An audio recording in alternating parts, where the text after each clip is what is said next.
തെരഞ്ഞെടുപ്പ് പ്രഖ്യാപനത്തിന് പിന്നാലെ പാറശാലയുടെ LDF സ്ഥാനാർത്ഥിയായിട്ടുള്ള CK Harindran MLA road show ആരംഭിച്ചിരിക്കുകയാണ്. പാറശാല ടൌണിൽ നിന്നാണ് ഇപ്പോൾ ഈ റോഡ് ഷോ ആരംഭിച്ചിരിക്കുന്നത്. നമുക്കൊപ്പം CK ഹരീന്ദ്രൻ ചേരുകയാണ്. കഴിഞ്ഞ ദിവസമാണ് പ്രഖ്യാപനം വന്നത്. തൊട്ടു പിന്നാലെ തന്നെ സ്ഥാനാർത്ഥികളെ പ്രഖ്യാപിച്ചുകൊണ്ട് തെരഞ്ഞെടുപ്പ് ഗോതയിലേക്ക് എത്തിയിരിക്കുകയാണ്. എങ്ങനെയുണ്ട് ഇപ്പോൾ റോഡ് ഷോ ആരംഭിച്ചിരിക്കുകയാണ്? നിങ്ങൾക്ക് കാണാൻ കഴിയുന്നതല്ലേ ഈ നാട്ടിലെ ജനങ്ങൾ ഏതു നിലയിലാണ് ചിന്തിക്കുന്നതെന്ന്.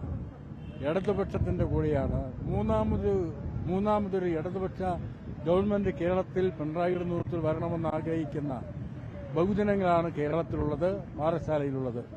അതിന്റെ ഭാഗമായിട്ടുള്ള ഒരു സ്ഥാനാർത്ഥിയാണ് ഞാൻ. പാറശാല മണ്ഡലത്തിൽ മൂന്നാമതും മത്സരിക്കുന്നത്.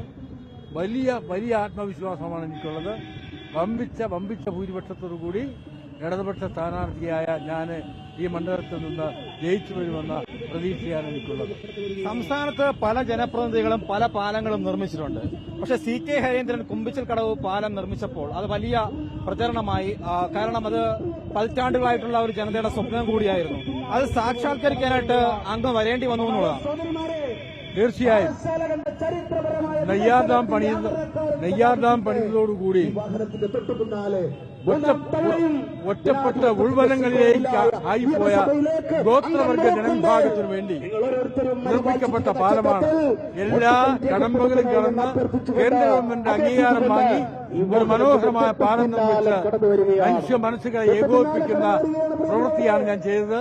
ഒരു നല്ല കർമ്മമാണ് ഞാൻ ചെയ്തതെന്ന വിശ്വാസമാണ് എനിക്കുള്ളത്. ആയിരക്കണക്കിന് വരുന്ന ഗോത്രവർഗ ജനവിഭാഗത്തെ പൊതുധാരയിലേക്ക് അടുപ്പിക്കാൻ ആ പാലം ഉപകരിച്ചു എന്നുള്ളതാണ് പ്രത്യേകത.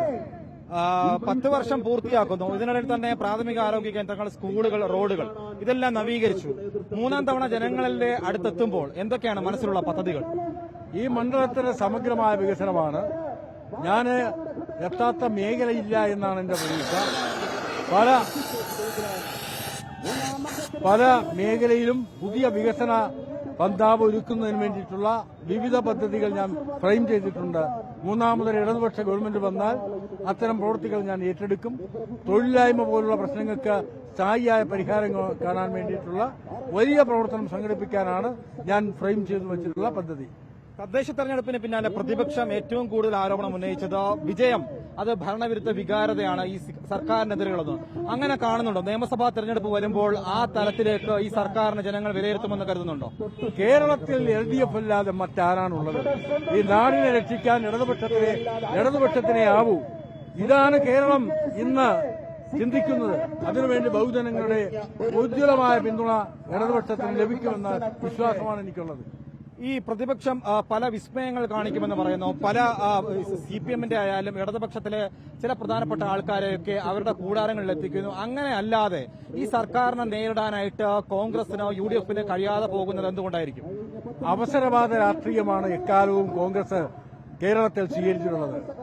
ആ അവസരവാദ വലതുപക്ഷ രാഷ്ട്രീയം കൊണ്ടു നടക്കുന്ന കോൺഗ്രസിനെ ഈ തെരഞ്ഞെടുപ്പോടുകൂടി ഒറ്റപ്പെടുത്തും ജനങ്ങൾ എന്നാണ് എന്റെ വിശ്വാസം. പൊതുവിൽ തെരഞ്ഞെടുപ്പിൽ ഇപ്പോൾ ഒരു ചൂട് പിടിച്ചു തുടങ്ങിയിരിക്കുകയാണ്. ഇനി വളരെ കുറച്ച് ദിവസങ്ങൾ, 25-24 ദിവസങ്ങളേ ഉള്ളൂ. ജനങ്ങളുടെ അടുത്തേക്ക് എത്തി തുടങ്ങുകയാണ്. നേരത്തെ തന്നെ ജനങ്ങളുടെ ഇടയിൽ നിൽക്കുന്ന ഒരു നേതാവ് കൂടിയാണ്. അങ്ങ് മുന്നോട്ട് പോകുമ്പോൾ തന്നെ പ്രത്യേകിച്ചും തിരുവനന്തപുരത്ത് തന്നെ 13 സീറ്റുകളിൽ വിജയിച്ച ഒരു ചരിത്രമാണ് കഴിഞ്ഞ തവണയുള്ളത്. അത് വീണ്ടും ആവർത്തിക്കുമെന്ന് കരുതുന്നുണ്ട്. 14 സീറ്റും ജയിക്കുമെന്നാണ് എന്റെ വിശ്വാസം. തികഞ്ഞ ആത്മവിശ്വാസത്തിൽ തന്നെയാണ് പാറശാലയുടെ സ്ഥാനാർത്ഥിയായിട്ടുള്ള CK ഹരീന്ദ്രൻ MLA കഴിഞ്ഞ നാളുകളിലൊക്കെയും ജനങ്ങളുടെ ഇടയിൽ നിന്ന് ജനങ്ങളുടെ ആവശ്യങ്ങൾ ഉന്നയിച്ച് നിയമസഭയിലടക്കം അത്തരത്തിലുള്ള വികസന പ്രവർത്തനങ്ങളാണ് മണ്ഡലത്തിൽ ഉടനീളം നടപ്പിലാക്കിയത്. ഇനിയും ഒട്ടനവധി വികസന പ്രവർത്തനങ്ങൾ നടപ്പിലാക്കാനായിട്ട് മനസ്സിൽ ഉണ്ട് എന്നുള്ളതാണ് അദ്ദേഹം വ്യക്തമാക്കിയിരിക്കുന്നത്. വീഡിയോ ജേർണലിസ്റ്റ് നന്ദകിഷോറിനൊപ്പം reporter Arun Solomon, in reporter, Thiruvananthapuram.